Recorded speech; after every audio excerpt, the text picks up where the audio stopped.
Certo, vamos falar um pouco sobre a mecânica ventilatória. E aí vamos começar falando sobre algumas características da mecânica da respiração, essa parte dessa estrutura da respiração. Quando eu analiso a musculatura que está responsável por essa a musculatura principal, que realmente está relacionada à ideia de respiração, eu vou perceber que ela tem uma maior resistência à fadiga.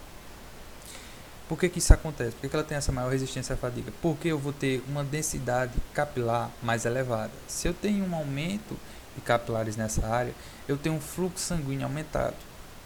Se eu tenho uma maior quantidade de vasos que chega nessa área, eu tenho um fluxo sanguíneo aumentado. Se eu tenho um fluxo sanguíneo aumentado, o meu fornecimento de oxigênio, de O2, vai ser maior. Então eu vou ter uma maior capacidade oxidativa. Se eu tenho uma maior capacidade oxidativa, logo o seu músculo ele não vai sentir tanta carência de O2, ou seja, ele não vai começar a entrar na fermentação láctea, ou seja, produzir ácido láctico. E aí eu não vou sentir fadiga, por isso que ele fala maior resistência à fadiga. Quando eu falo de músculos inspiratórios, eu tenho que entender que vai ter participação de diafragma, intercostais externos e escaleno.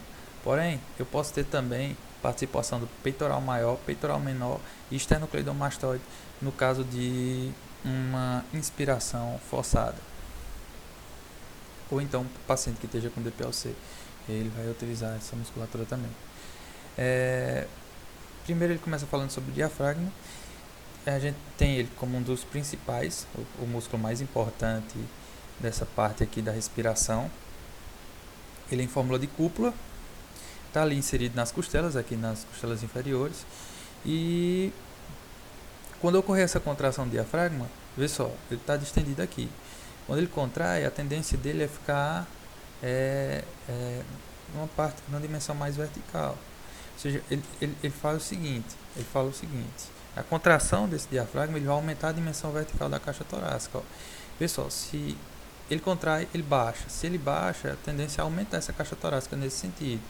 E aí, quando os músculos intercostais externos contraem também, eles provocam o levantamento das costelas, fazendo aquele movimento de alça de balde, mas a gente vai ver com mais detalhe mais na frente. O que eu preciso saber é que o diafragma é um dos músculos mais importantes, tem forma de cúpula, e a sua contração vai promover um aumento vertical da caixa torácica. Ela vai aumentar nesse sentido, assim. Quando ele está aqui em cima, ele contrai, ele baixa. Quando ele baixa, a caixa torácica ela fica maior de forma vertical.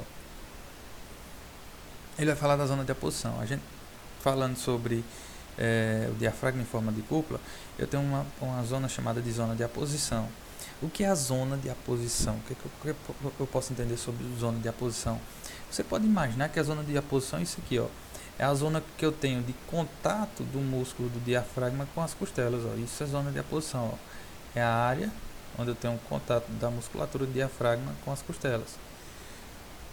É como se fosse entre aspas, uma sobra do músculo, porque quando ele contrai, a tendência dele é baixar e diminuir essa zona de aposição.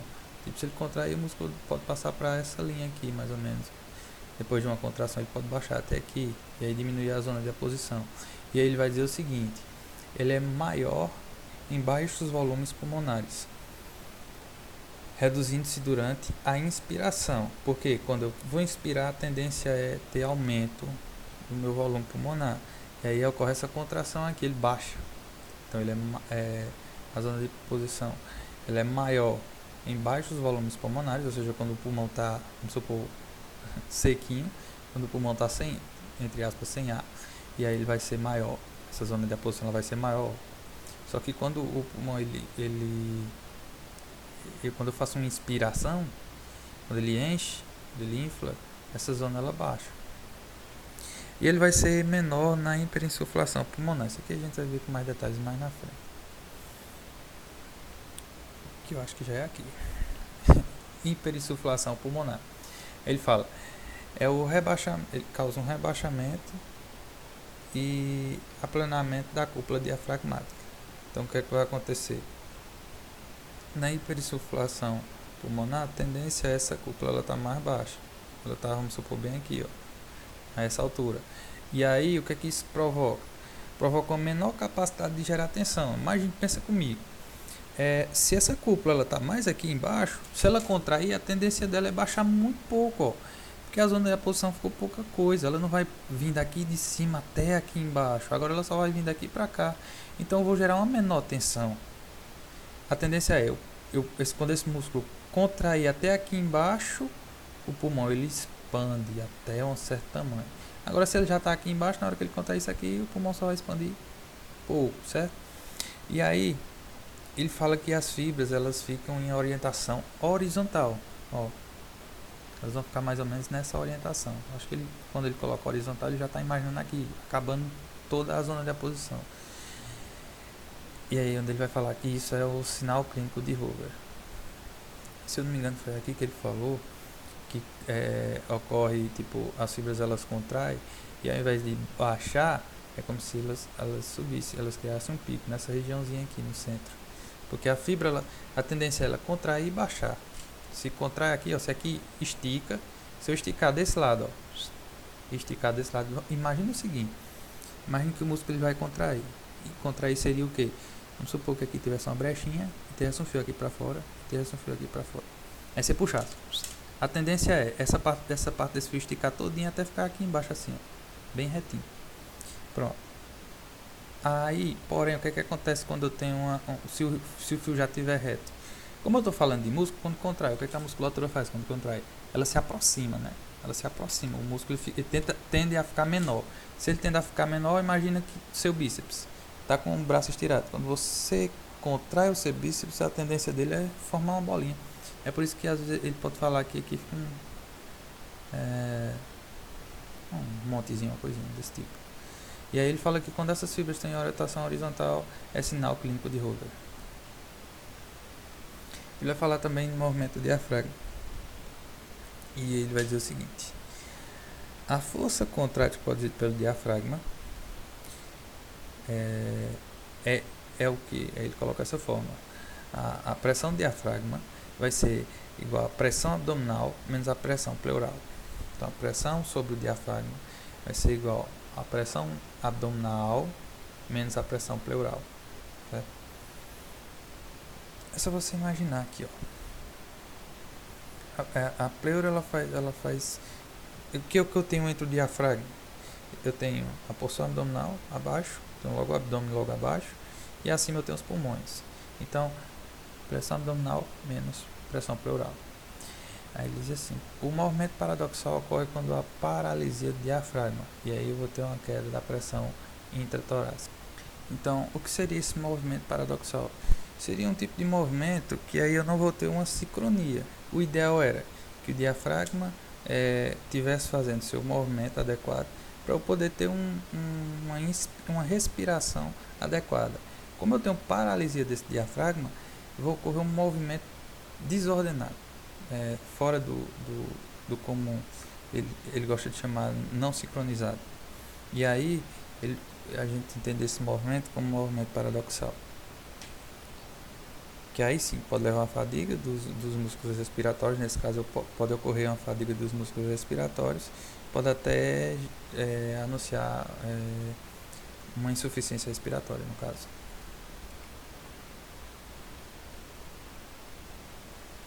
Vou falar também da inspiração, a respeito dos intercostais externos. Lembra lá externo, sempre que eu lembrar externo, mão no bolso, né? Você pode até pensar o seguinte, associar o seguinte: intercostais, quando falar externo, mão no bolso. Quando falar interno, mão nos olhos. Aí você pensa em dinheiro. É bem fácil de entender essa diferença. Quando falar externos, dinheiro externo é dinheiro dos outros. Então os outros que estão pagando. Aí você bota a sua mão no bolso e só. Porém, quando falar de interno, aí você lembra que é seu dinheiro. Aí você fica: meu Deus, estou gastando meu dinheiro. Aí bota as mãos nos olhos para chorar, para limpar as lágrimas. Então, intercostais externos, mão no bolso, ou seja, está numa disposição nesse sentido, ó, nesse sentido da mão no bolso. E intercostais internos está na disposição de mão nos olhos. E, ó, só da mão nos olhos, aqui dessa mão no bolso. E aí ele vai falar o seguinte: os externos, conectam as costelas adjacentes, são inclinadas para baixo e para frente, causando aumento do diâmetro lateral e toda essa parte aqui do tórax. O que vai acontecer? Quando ele contrai, ele faz aquela parte ele levanta as costelas, ele levanta as costelas como se estivesse tentando abrir a caixa torácica. É isso que ele faz. Quando acontece a contração do intercostal externo, ele tende a tentar levanta a caixa torácica, né, como se fosse abrir. E isso aí permite que o ar entre. Escalenos. Ele está ligado às duas primeiras costelas, e aí ele vai ser importante na hora de eu tentar levar aqui, ó, expandir a caixa torácica superior. Eu estou falando das duas primeiras costelas, caixa torácica superior. Na hiperissuflação, na DPOC, uma doença pulmonar obstrutiva crônica, ele vai se encurtar um pouco para tentar manter essa efetividade mecânica, porque como eu tenho uma DPOC, tá, eu estou sentindo a dificuldade de respirar, a tendência do músculo é tentar se adequar a como é que eu posso dizer? A sua nova mecânica respiratória, a sua nova forma. E aí ele se encurta para tentar compensar essa DPOC. Ele se encurta para tentar compensar essa DPOC.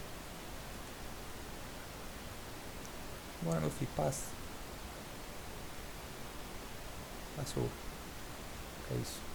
Não quero não. Esse cara é papagaio. Ó, esternocleidomastoide. Ele vai ser um músculo acessório da inspiração. E aí, quando eu falo em acessório, você entende logo que vai estar relacionado a uma inspiração forçada.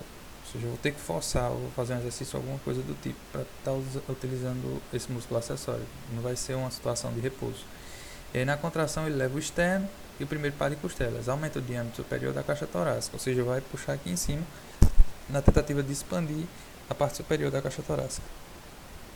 Ativado em altos volumes pulmonares ou em elevação do trabalho respiratório, como eu falei. Eu vou estar fazendo um certo esforço. E aí ele vai entrar no músculo da expiração. Aí quando ele fala em expiração, tem duas. A passiva e a expiração ativa. A passiva, ele fala respiração basal. E aí eu tenho essa participação da parede abdominal, que aí vai envolver reto do abdômen, oblíquo interno e externo, transverso do abdômen, que aí, se você parar para pensar, com a contração deles, se eu contraio toda a minha musculatura do abdômen, a tendência é aumentar a pressão intraabdominal.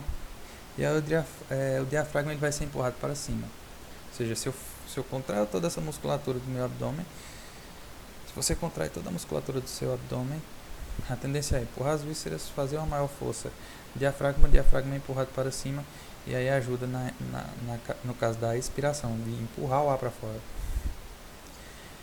Ele vai estar ali também auxiliando na situação tosse, exercício, obstrução das vias aéreas. Eu vou ter vômito e na parte da defecação. Tem um bizuzinho para isso aqui, para eu lembrar. Não sei se Você pode imaginar o seguinte. Vamos lá, pensar na situação aqui. Senta, que lá vem a história. A ideia é o seguinte. Não, deixa para lá. Bora. Intercostais internos. Expiração ativa. A costela ela vai para baixo, para frente. Acho um pouco estranho isso aqui. Não vou mentir, eu não entendi bem. Mas o que eu posso falar sobre isso aqui é que na expiração ativa eu vou ter participação dos intercostais internos. E aí lembra, se ele está nessa disposição de mão nos olhos, quando eu contraio a tendência é puxar as costelas para baixo. Certo? Então eu tenho um movimento das costelas para baixo. Eu não consegui visualizar esse movimento para frente.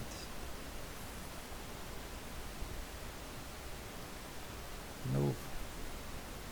E ele vai falar que o processo cíclico envolve o trabalho mecânico dos músculos respiratórios, Ele fala que a pressão motriz pulmonar ele precisa vencer forças elásticas e resistivas. Lembra que ele falou em aula que quando eu falo dessa relação de pressão, eu preciso entender que no pulmão ele tem forças elásticas e resistivas. A gente vai ver até umas propriedades do pulmão e vai buscar entender isso aqui de forma mais interessante. E aí ele fala, o sistema respiratório ele é formado por dois componentes, pulmão e parede torácica. E aí ele falou que parede torácica é todo movimento tudo aquilo que está relacionado ao sistema respiratório, com exceção do pulmão. Então tudo aquilo que eu estou, todo músculo, tudo aquilo que eu estou utilizando na hora da respiração, com exceção do pulmão, faz parte da minha parede torácica. Então se eu estou utilizando os músculos do abdômen para fazer essa respiração, está fazendo parte da parede torácica. Quando eu falo elasticidade, eu vou lembrar da lei de Rock, a gente vai ver com mais detalhes na frente. E quanto maior a pressão aplicada, maior a variação do volume, condições estáticas. E é aquela ideia, só você imaginar, não faça isso não, mas imagine, você tem uma garrafa d'água, de 2 litros, cheia d'água. Quanto maior a força que você botar, quanto maior a pressão que você botar no meio da garrafa, maior vai ser o volume de água que vai derramar, estando a tampa aberta. Se botar muita pressão, sai mais água. Então, quanto maior a pressão aplicada, maior vai ser a variação do volume, ou seja, maior o volume que eu vou deslocar. Então, se eu botar maior pressão na minha caixa torácica, se eu tiver uma maior pressão na caixa torácica, a tendência é botar para fora, fazer a expiração do volume bem maior. Então, vou ter uma variação do volume bem maior.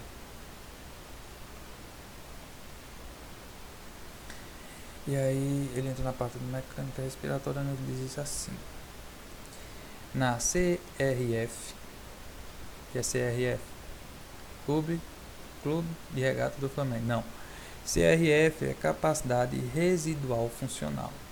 Capacidade residual funcional. O que é capacidade residual funcional? Vou fazer aqui no próximo slide, eu vou mostrar todas as capacidades aqui. Tanto as capacidades como os volumes, para a gente entender. E ele fala assim: a capacidade residual funcional ocorre o equilíbrio entre o pulmão e a parede torácica. Preste atenção. Então, na minha capacidade residual funcional, eu tenho um equilíbrio entre o pulmão e a parede torácica. A partir destes volumes, a parede torácica ela também tende a se retrair. Lembra, a tendência da caixa torácica, da parede torácica, é expandir. A tendência natural. A gente entende isso. A tendência da caixa torácica é expandir. A tendência do pulmão é contrair. Quando eu coloco eles juntos, eles entram em um equilíbrio. Tá um tentando abrir, tentando expandir, e o outro tentando contrair. Então, eu vou ter um equilíbrio entre essas forças. Que aí ele diz aqui, ó. Onde é que ocorre esse equilíbrio? Na capacidade residual funcional. Eu vou ter um equilíbrio entre o pulmão e a parede torácica. Eles vão ficar em equilíbrio. Um tentando abrir e o outro tentando contrair. Tentando abrir outro. Um tentando se expandir e o outro tentando contrair. E eu vou manter um equilíbrio, um puxando para fora e outro para dentro. Essas forças, elas entram em um equilíbrio. Aonde? A capacidade residual funcional. Porém, quando eu vou além desse volume, quando eu vou além desse volume aqui, eu passo desse volume que eu tenho na capacidade residual funcional, a tendência essa parede torácica ela tende a se retrair, ela tende a voltar ao normal, certo? E aí ele fala que é o seguinte, isso aqui eu vou explicar bem direitinho, vou voltar aqui pra gente ver isso aqui quando eu der as capacidades e os volumes. Espera aí que a gente já volta pra cá, vamos logo olhar só esse finalzinho aqui. Ele fala o seguinte também, que quando a pressão, quando o pulmão tem a pressão igual a zero, ele tem que estar no volume mínimo. Porém, a gente entende que o volume, o pulmão ficar no volume mínimo aqui, ó. O pulmão ficar no volume mínimo, ele tem que ser tirado da caixa torácica.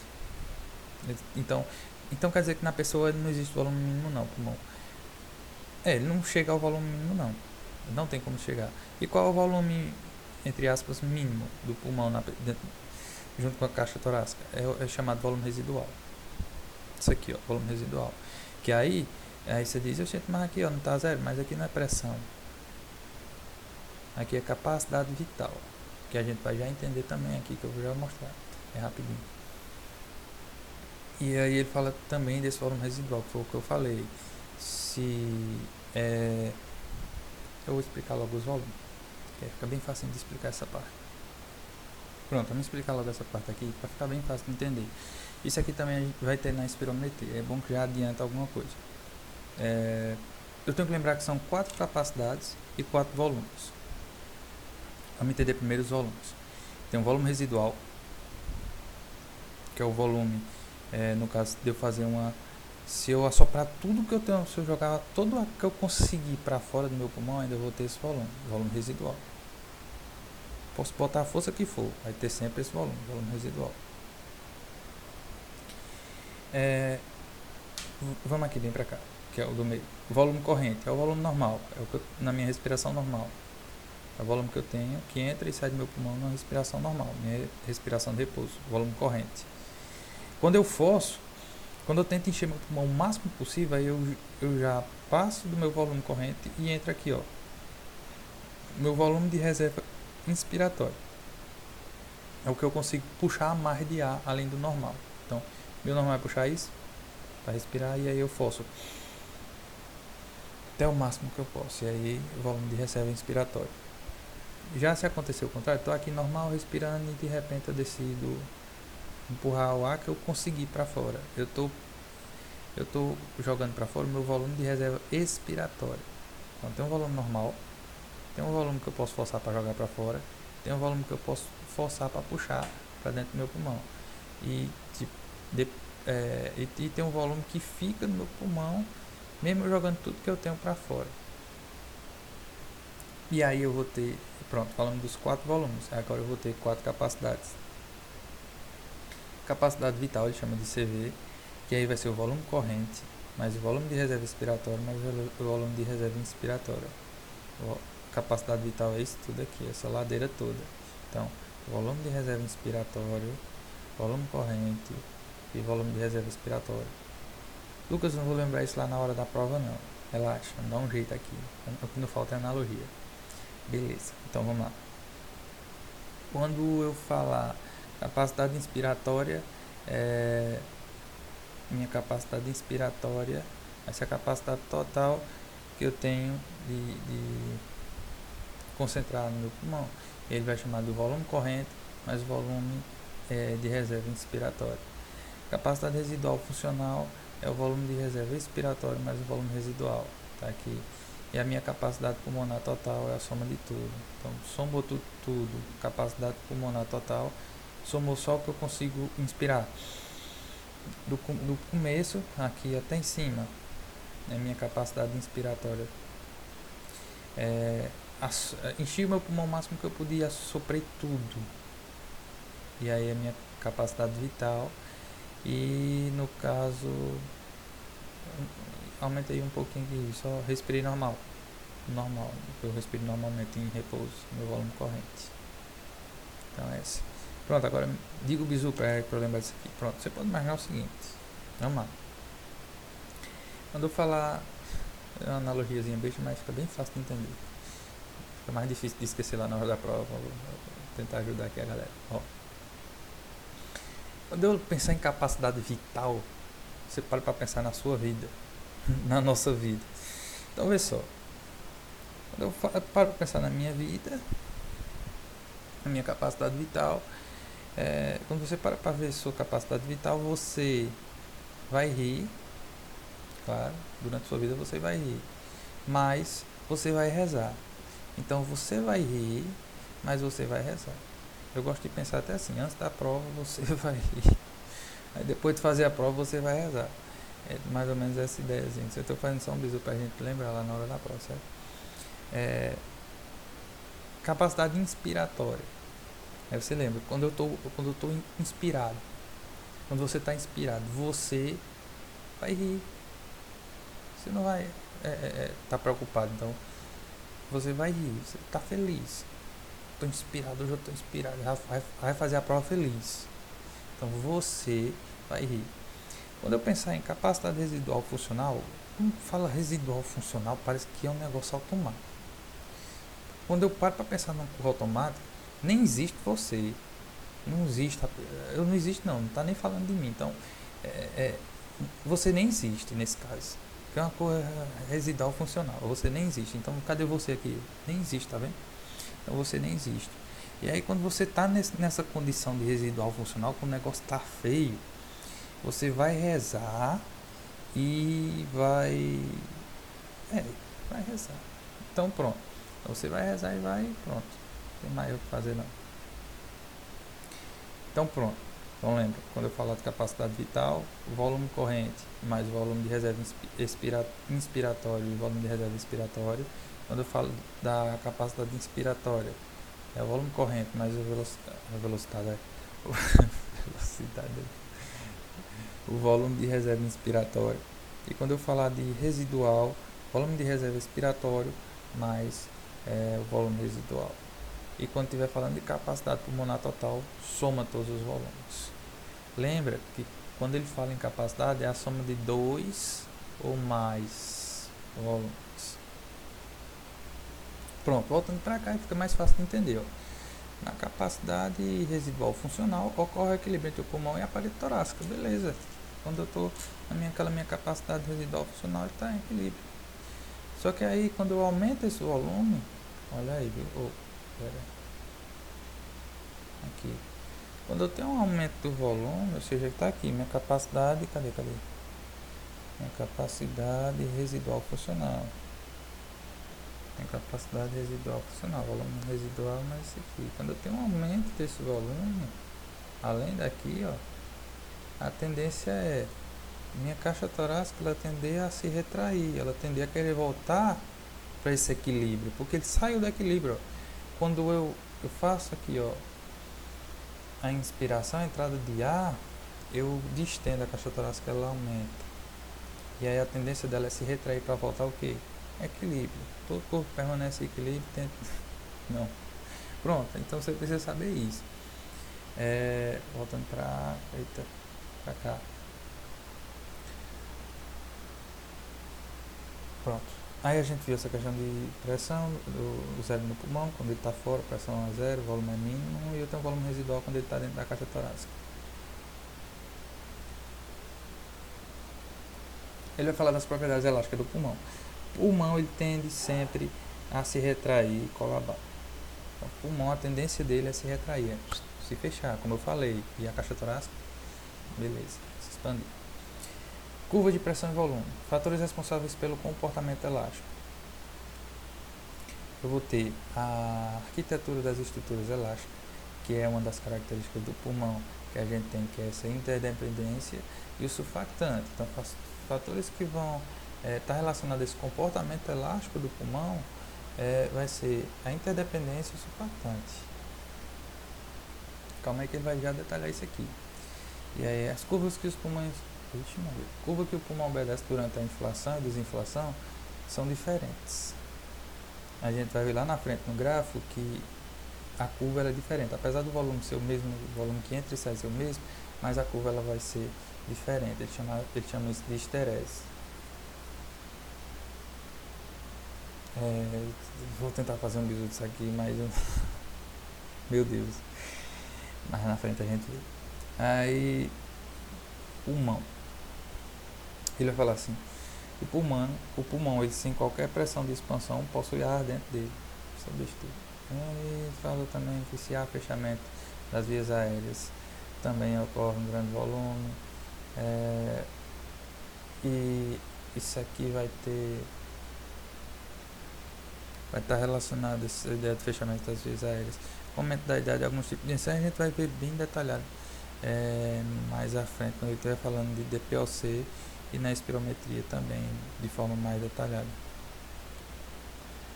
Calma, pulei duas. Aí ele vem para cá. Precisa entender aqui isso agora. Propriedade elástica do pulmão. Propriedade elástica do pulmão, interdependência. É como se fosse o seguinte. Ele diz assim, ó. Também contribui para a estabilidade dos alvéolos. E qualquer tendência de um grupo de unidades a reduzir o seu volume relativo ao resto da estrutura, ele sofre oposição. Aí você vai dizer, calma, relaxa. Tenha fé. Ó, a tendência é o pulmão se retrair, certo? Certo. O que é que não deixa o pulmão se retrair? A pressão. Beleza, ótimo. Que pressão? Intrapleural.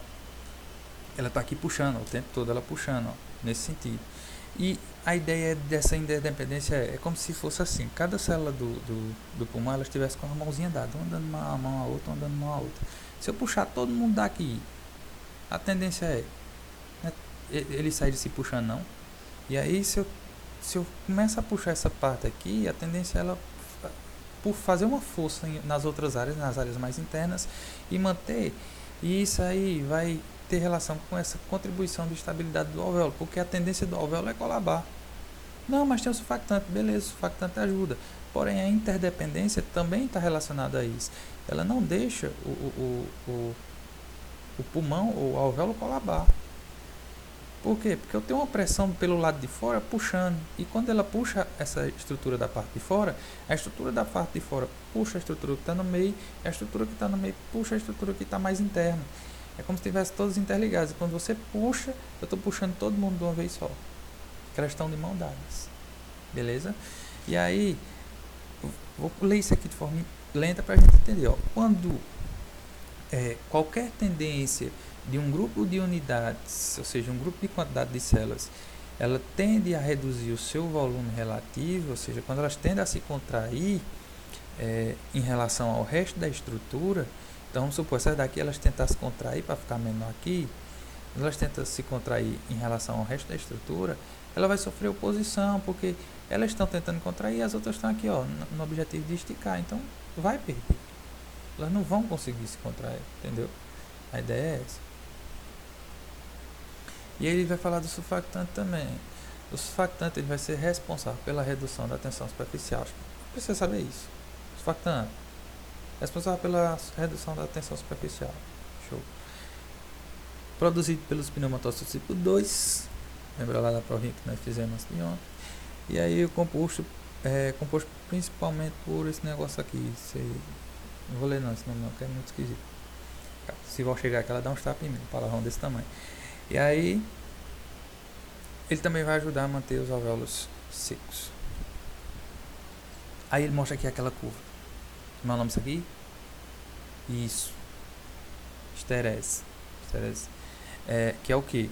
O ar ele entra, fazendo essa curva. E aí, quando eu faço... Aqui é a inspiração. Quando eu faço a expiração, jogo o ar para fora, ele sai por uma curva diferente. Não é a mesma curva. Quando eu relaciono o que? Volume e pressão ao redor do pulmão. É diferente, a curva é diferente. Certo? Por quê? Por conta do... Deixa eu ver se ele vai falar aqui. Vai falar da tensão superficial aqui. Por conta dessa tensão superficial. Por que isso acontece? Vamos lá para aqui. A tensão superficial é a força que atua através de uma linha imaginária de 1 centímetro de comprimento na superfície do líquido. Eu também digo foi uma ideia muito, sei lá, não entendi bem. O que eu preciso saber? Que essa tensão superficial ela está relacionada a essa ideia de interação mais forte entre as moléculas adjacentes do líquido do que entre o líquido e o gás. E a consequência seria a formação de uma bolha de sabão. Só que lembra que a gente tem um surfactante aqui, e o surfactante, a tendência dele é diminuir essa tensão superficial. A gente viu logo atrás, ó, ele é responsável por reduzir essa tensão superficial. Se reduz, essa força ela vai ser diminuída. Essa força que tem de tentar interagir o líquido ali, ela vai ser diminuída. Essa interação forte entre as moléculas de líquido, ela vai ser diminuída. E aí ele fala da lei de Laplace. Deixa eu ver se vai dar pra ver aqui. Capaz de não dar. E aqui tá. Deixa eu mostrar. E ele fala assim, ó, tensão superficial. Esse rapazinho aqui fez o experimento. E ele fez o experimento colocando um líquido. Botou um líquido e o líquido do jeito que entrou. Do jeito que ele entrou foi o jeito que ele saiu. Nenhuma tensão superficial. Ele colocou um gás. um gás numa tensão superficial normal, aceitável.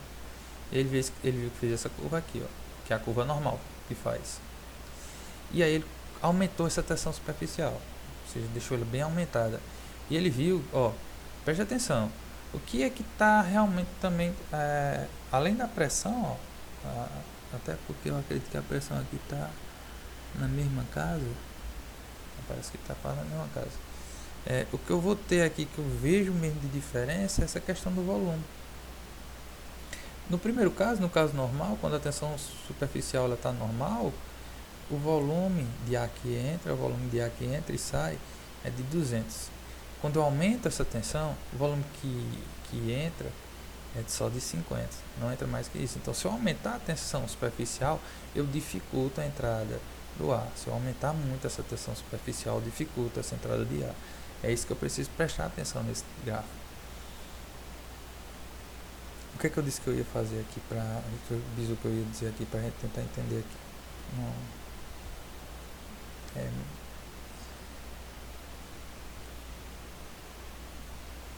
Vamos lá, né? Eu vou dividir aqui no meio. E aí eu vou fazer uma pergunta simples. Não era para ter feito isso, não. Eu não sei se vocês já viram ou já tiveram.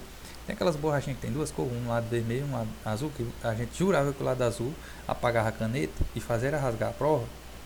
Pois pronto, imagina que isso aqui é ela. Essa parte aqui é o que? Azul, vermelho, tanto faz.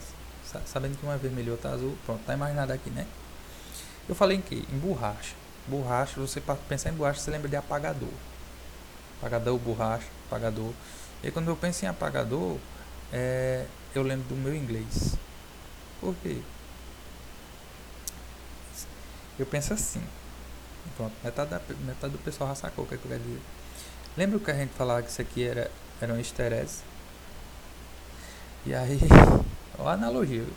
A professora, eu lembro, no meu tempo de escola, eu posso estar errado, mas eu lembro do meu tempo de escola, que apagador, borracha, eu podia chamar de eraser.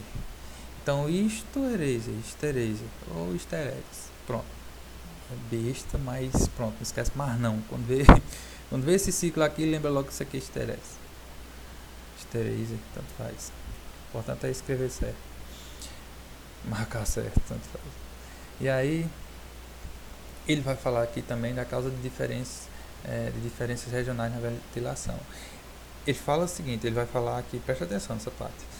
As regiões inferiores, elas são ventiladas mais do que as zonas superiores. Ele chama isso de paradoxo. Eu vou logo para a parte final aqui para não perder tanto tempo. Ele chama isso de paradoxo. Por quê? Porque na ideia, eu olhando aqui, ó, ele diz assim, a pressão intrapleural ela é menos negativa embaixo do que no topo. Vamos desenhar aqui. Pronto, então, ó, vamos entender isso aqui. Pressão intrapleural é menos negativa embaixo do que no topo do pulmão. Quando eu falar menos negativo, vamos trocar isso aqui só para a gente poder entender. Vamos trocar a nível de didática, para a gente poder entender como é que isso aqui ocorre. Então, pressão intrapleural menos negativa na parte de baixo. Se ela é menos negativa, ela é mais positiva, certo? Então, embaixo ela é menos negativa, ou seja, mais positiva. Agora vamos aqui para figura mais que perfeita. Rapaz, desse é um artista. Ó, se ela é menos negativa embaixo, é a ideia, na nossa ideia, só a nível para a gente poder fazer essa prova. Ela vai estar mais positiva. Imagina que a pressão ela é mais positiva aqui embaixo. A tendência é a pressão aqui embaixo ela tá maior, não é? Aí se tu vem, se o ar vem, passou aqui, passou bem pertinho da carina, ó, entrou pelo bronquíolo, não sei o que, alvéolo. Aí passou da parte contora, aí chegou aqui, a tendência é ele vir para a parte onde tem maior pressão ou ele correr para onde tem, na lógica, vir para uma parte onde tem maior pressão ou correr para uma parte que tem menor pressão. Na lógica era correr para uma parte que tem menor pressão, ou seja, ir para cima, para o topo do pulmão, para o ápice do pulmão. Porém, olha o que ele fala aqui, até que eu falei no paradoxo. Embora a base do pulmão ela seja relativamente mal expandida, ou seja, ela tem uma certa pressão ali, em comparação ao ápice, ela é mais ventilada. Por quê? Já está dito aqui, ó, paradoxo. Ou seja, é uma coisa que bate com a lógica, paradoxo. Pronto. Então entendeu a figura lá, né? E aí ele fala, volume expande-se à medida que a pressão em torno dela é diminuída. A ideia é essa, se eu diminuo a pressão, o volume expande. É como se você pegar uma sacola e amassar ela na sua mão. Você está botando pressão ali, você está segurando ela, apertando ela, então você está botando pressão. Quando você solta, a tendência é ela aumentar um pouquinho de tamanho, ela se expandir. Então o volume se expande à medida que a pressão é diminuída. Pequena pressão de expansão resulta em pequeno volume de repouso.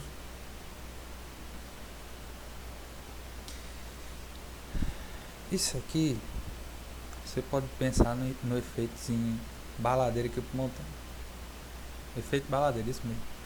A ideia é o seguinte: se eu faço uma pequena, se eu faço uma expansão pouca, eu vou ter um pequeno volume de repouso. Perdão, eu errei aqui. Aqui nessa parte de pequena pressão de expansão, não está relacionado a isso, né?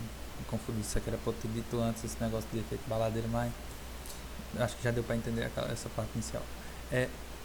Corrigindo, quando eu falo pequena pressão de expansão e eu digo que essa pequena pressão de expansão ela resulta em um pequeno volume de repouso, ele vai estar relacionado aqui ainda a essas regiões inferiores e as zonas superiores, que aí eu penso o seguinte: como na zona inferior eu vou ter uma menor pressão de expansão, o volume de repouso é menor, porque eu tenho uma maior pressão nessa parte de baixo, ela é menos negativa, ou seja, mais positiva embaixo. E aí deixa eu voltar lá para a figurinha para a gente entender. Figura mais que perfeita. Se aqui eu estou tendo muita pressão, uma maior pressão pelo lado de fora, ou seja, essa pressão de expansão ela vai ser pouca aqui, ela vai ser baixa. Essa pressão que eu tenho forçando aqui para tentar expandir essa parte de baixo, ela vai ser baixa. E aí, quando eu tento expandir em cima, é mais fácil, porque a pressão que eu tenho pelo lado de fora é pouca, certo? Ela é menor. E aí, pequena pressão de expansão, ou seja, uma pequena pressão de expansão, ela vai resultar em um pequeno volume de repouso, que a tendência é ele ficar menor, a tendência do pulmão ele se contrair. Então, se essa expansão é pouca, menor. Como ele está falando dessas duas regiões, a gente compara a parte de baixo com a parte de cima, como eu fiz no desenho. E aí encaixa todinho nessa ideia do paradoxo, que embora a base do pulmão, ou seja, a parte de baixo, ela seja mal expandida, entendeu? Porque a pressão é maior. Voltando para o desenho aqui, ó, ela vai ser mal expandida porque essa vai ter uma resistência aqui, ó. Eu tenho uma pressão aqui, e se eu comparar com a parte de cima, essa pressão aqui ela é maior na parte da base. E aqui ela vai ser mal, como ele fala, mal expandida. E aí, embora a base do pulmão seja mal expandida, em comparação com o ápice, ele já deixa bem claro, ela é bem mais ventilada. Porque, como ele diz, é um paradoxo. Vou mostrar essa figura. Eu acredito que não tem tanta informação nela. Então vamos passar. E aí a gente vai aqui para a propriedade elástica da parede torácica. A parede torácica ela tende sempre à expansão. Lembra que eu falei que a tendência dela é expandir. Quando ele fala em pneumotórax, o pulmão ele colapsa para dentro e a parede torácica ele salta para fora. É isso que acontece. Então, numa condição normal, em condições de equilíbrio, a parede torácica ela é tracionada para dentro enquanto o pulmão é tracionado para fora. Eu tenho que manter esse equilíbrio. A tendência do pulmão é contrair para dentro, então traciona ele para fora, puxa ele para fora. E a tendência da caixa torácica é expandir, então tem uma tração para dentro. Eu tenho que equilibrar essas forças. O pulmão ele tende a contrair e a parede torácica ela tende a expandir. Aí quando eu coloco eles dois juntos, a pregadinha aqui, ó, vamos supor que eu deixo aqui. Eu sempre gosto de imaginar entre os dois. Eu não falo tanta impressão. Eu tento imaginar um vácuo entre os dois. Porque tendo vácuo aqui, não é que seja isso, mas eu imagino, tá entendendo? Para eu entender esse mecanismo. Se eu tiver vácuo aqui, é muito difícil, eu vou ter como se fosse uma força, uma pressão. Calma. Oxente. Vou ter como se fosse uma força, calma. Como se fosse uma força, uma pressão. Então, na hora que o pulmão ele tende a contrair, é como se ele puxasse a caixa torácica. Vem a caixa torácica também, porque eles estão como se fosse colados, entre aspas, que tivesse um espaço muito pequeno. E aí, quando a caixa torácica ela tende a expandir, é como se ela puxasse o pulmão. Aí é um puxando o outro. Chega uma hora que eles equilibram. E aí tem esse equilíbrio entre eles dois. Porém, quando eu separo eles aqui, ó, como entre aspas, eu acabo com esse vácuo, ou seja, deixo o ar entrar aqui, tem essa situação de pneumotórax, eu acabo com essa pressão. Eu acabo com essa pressão que tinha um puxando o outro. Se eu acabei com essa pressão, aí o que é que vai acontecer? O pulmão ele vai fazer a tendência dele, que é contrair, e a caixa torácica, a tendência dela é expandir, ela vai expandir, entendeu? Próximo. Aí. E aí ele fala a resistência das vias aéreas. Resistência das vias aéreas, situação A, laminar, baixa taxa de fluxo laminar, dentro disso em sangue.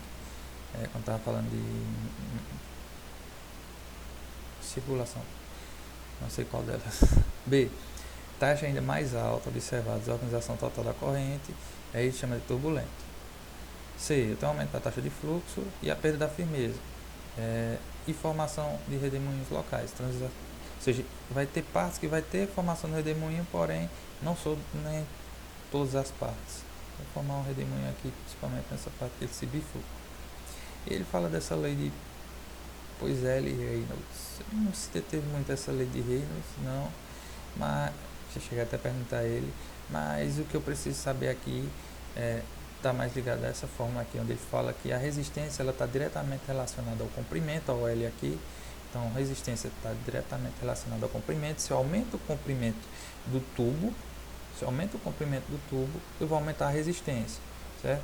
E aí, se eu aumento o raio, eu diminuo a resistência, mas lembra que o raio está a quarta potência. Então, preste atenção nisso aqui, porque pode ser que alguma questão relacionada a isso ele fale a respeito de quarta potência ou coisa do tipo, porque tipo, se eu duplicar o raio, essa resistência ela vai ser diminuída em 16 vezes, ou seja, vai ser dividido por 16, certo? Vai ser diminuído em 16 vezes. Então, eu preciso entender isso aqui, lembrar disso aqui também, dessa relação de resistência com raio. Aí ele vai falar da localização principal da resistência. À medida que as vias aéreas penetram no sentido da periferia, elas se tornam mais numerosas e mais estreitas. E ele vai falar um pouquinho dessa ideia de área de secção transversal, a gente vai já dar outra olhadinha que eu vou falar agora, e a influência do volume pulmonar na resistência das vias aéreas. Quando ele fala da área de secção transversal, ele vai estar falando nessa diminuição da resistência. Porque, vê só, da traqueia para o brônquio eu tenho um aumento da resistência. Porém, quando eu vou do brônquio para os bronquíolos, essa resistência ela tende a cair. Mas espera aí, o vaso não está diminuindo? Pela lógica, era para eu aumentar a resistência. Porém, se eu aumentar a resistência, como é que o ar vai passar para chegar no alvéolo? Aí você para e pensa, meu Deus, pronto, agora misturou tudo. Faz analogia. Pronto, perfeito. Então vamos fazer analogia para misturar tudo. Imagina como sendo uma tubulação de água da cidade. Cajás manda água, a água vem, passa por um cano. Vamos supor que fosse uma casa todinha para a Cajás alimentar com água. Beleza. Ela ia vir, a água ia contra a resistência, né? Se fosse um cano. Porém, são quantos? São vários. Então é como se você pensasse o seguinte. Vamos supor, a Cajás manda água para o seu condomínio e aí o cano vem direto para a sua casa. Então a água ela vai subir com muita força. Ela vai vir com muita força. Certo? Entre aspas. E aí, quando quando eu distribuo, quando eu faço uma área, quando eu aumento essa quantidade de casas, aumenta a quantidade de tubos. Se eu aumentar a quantidade de tubos, eu tenho essa diminuição da resistência. Fica mais fácil do ar chegar até lá. Por quê? Porque eu diminui a pressão. Eu posso relacionar essa ideia à ideia de pressão. Porque, lembra, quando eu aumento a resistência, a ideia é eu dificultar a passagem ali naquela área, ou seja, aumentar a pressão. Mas por que não aumenta? Porque eu tenho vários tubos. E aí é onde ele fala dessa área de secção transversal.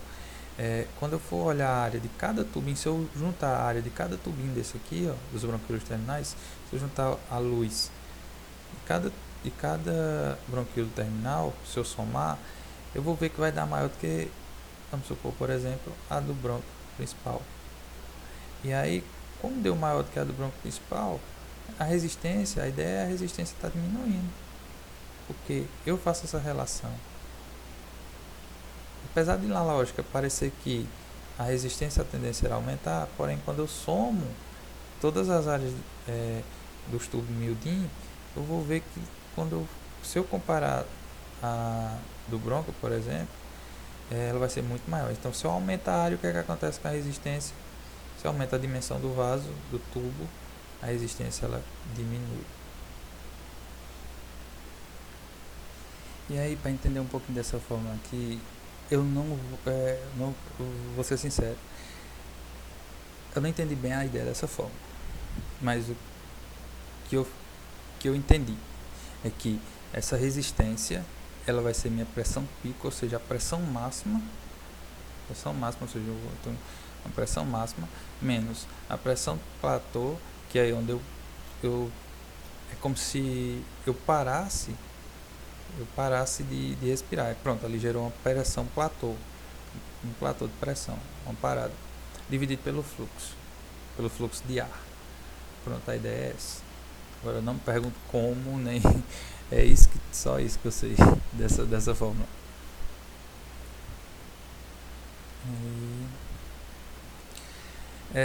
Aí ele vai falar também da complacência. O que eu preciso saber da complacência? Ele fala assim: a complacência é a inclinação da curva de pressão-volume ou alteração de volume por unidade de alteração de pressão, ou seja, ela vai estar relacionada àquela alteraçãozinha que a gente viu na curva de pressão-volume. Qual?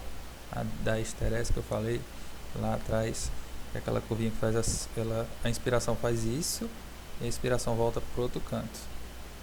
A inspiração vai por um caminho e a expiração volta por outro caminho. Lembra da esterese, borracha, pagador e toda aquela história lá atrás? Pronto. A formação disso aí, além da ideia da tensão superficial, vai ter influência também, aquela ali vai sofrer influência dessa complacência.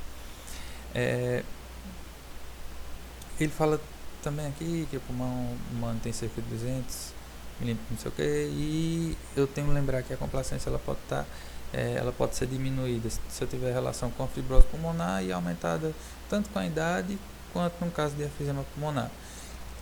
E aí ele diz o seguinte: a complacência ela vai estar diretamente relacionada à variação do volume.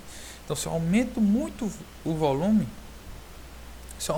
meu volume, a complacência ela aumenta bastante. Porém, se eu tenho um aumento na pressão, essa complacência ela diminui, certo? Se eu tenho um aumento na pressão, a complacência diminui. E aí ele vai falar de duas complacências, da complacência estática e da complacência dinâmica. Isso aqui é a medida onde ele vai dizer assim, que o meu volume corrente, lembra do volume corrente, ele vai ser dividido pela pressão platô. Como eu falei, eu acho que acredito na hora que você a um momento para de respirar, você prende a respiração, aí tem a pressão platô, menos e a pressão APEP, né, que é a pressão expositiva respiratória final. Pressão positiva respiratória final. Ela vai estar relacionado à ideia de aumentar como se fosse o tempo. Está relacionado à ideia de melhorar a ventilação em áreas mal ventiladas. Como assim? É, é como se essa pressão ela deixasse aberta, essa parte do pulmão que ela tem parte do pulmão que é mal ventilada, ela deixa elas abertas por um maior tempo para melhorar a oxigenação naquele local. Mas o que eu preciso saber é que PEP é pressão positiva expiratória final. Pronto. E aí, isso é na estática. Quando eu falo de dinâmica, eu tenho o volume corrente dividido pela pressão pico, a pressão máxima, e aí menos a PEP. Eu acho que isso é a nível de forma mesmo. Eu não sei se ele não chegou a dar tanto detalhe aqui não nessa parte. Os exemplos, mas o pessoal disse não cai cálculo, então a gente passa. Ele faz uma amostra aqui de como poderia ser os gráficos, inspiração, a pressão intrapleural, fluxo. Também não chegou a detalhar tanto esses gráficos, não chegou a dar tanto detalhe. Deixa eu ver se ele falou disso aqui, viu? Pressão durante o ciclo expiratório. Não se teve tanto detalhe. Quem quiser dar uma olhadinha, do jeito que está aí. Sim, isso aqui ele falou. Compressão das vias aéreas durante a inspiração forçada. Na inspiração passiva, a ideia é que essa parede aqui, ela tem a pressão negativa, menos 8. Lembra lá daquela ideia, menos negativo, menos negativo do que, a gente lembra que a porção inferior ela é menos negativa do que a pressão superior. Então essa pressão ela é negativa e dentro é positivo. Quando eu venho por uma inspiração forçada, quando eu aumento, eu faço pressão na parede, a tendência é essa pressão aumentar, certo? Então, aumentar a pressão a partir de quê? Da contração dos músculos intercostais e dos músculos acessórios da expiração. Então, fiz uma contração forçada. Só que o que pode acontecer nesse caso aqui? O que pode acontecer eu tenho um ponto onde essa pressão aqui da parede ela vai se igualar à pressão do ar. E aí, o que acontece? Isso aqui ele colaba. Essa área aqui ela colaba, fecha. E aí eu tenho um fechamento dessa via aérea. Então, pode ser causado durante a respiração forçada. Ele fala do trabalho respiratório. Diz assim, quanto mais alta a resistência e a velocidade do fluxo inspiratório, maior o trabalho. É só você criar essa situação agora. Como eu não tenho como criar uma resistência, eu crio uma velocidade. Se você tende a forçar o ar a entrar mais rápido, você faz uma força, você está fazendo uma força, você está realizando o trabalho, certo? Se você fez força para entrar rápido, você realizou um trabalho. Então, quanto mais alta a velocidade que eu faço do fluxo inspiratório, ou seja, mais forte, para ele entrar mais rápido, eu vou ter um maior trabalho, estou gerando um maior trabalho. Isso aqui também é notório. O aumento da frequência respiratória vai causar um aumento na velocidade do fluxo inspiratório. É só você correr. Você lembra quando você corre? Você aumenta a sua frequência respiratória. Então aí você também está aumentando a velocidade do fluxo inspiratório. Pacientes que possuem complacência reduzida tendem a tomar respirações rápidas e curtas. Se a minha complacência é reduzida, ou seja, se meu pulmão ele não dilata, se ele não tem essa complacência de dilatar o normal, se ele dilata bem pouquinho, a tendência é ele dilata um pouquinho, sopra um pouquinho, dilata um pouquinho, sopra um pouquinho. Então ele vai dilatando e contraindo pouco. Ó. Então minha respiração ela vai ser rápida e curta, ela já vai ser curta. E como eu preciso manter o fornecimento de O2 ideal, ela tem que ser rápida, já que não está entrando naquela quantidade ideal. Então tem que fazer isso rápido para compensar essa respiração curta, para compensar essa complacência reduzida. Por isso que minha respiração ela tem que ser rápida. E ela é curta por conta da complacência reduzida. E aí ele fala aqui também que pacientes com obstrução eles vão respirar de forma lenta e profunda. Como é que eu posso imaginar isso aqui? Pensa o seguinte, vamos supor, se você tem uma obstrução lá na via aérea, quando o ar, você puxa o ar ele vai passando aos poucos, apesar de você estar puxando, o ar ele vai passando aos poucos. E aí você só começa a jogar o ar depois que você é, é, como é que diz? Quando você ventilar bem o seu pulmão, quando você encher bem o seu pulmão. Então ele vai encher de forma lenta. Por quê? Porque o ar está passando devagar, porque tem uma obstrução. E aí quando você inspira, joga o ar para fora, ele também vai sair de forma lenta. Então pacientes com obstrução, eles respiram lento, de forma lenta e profunda.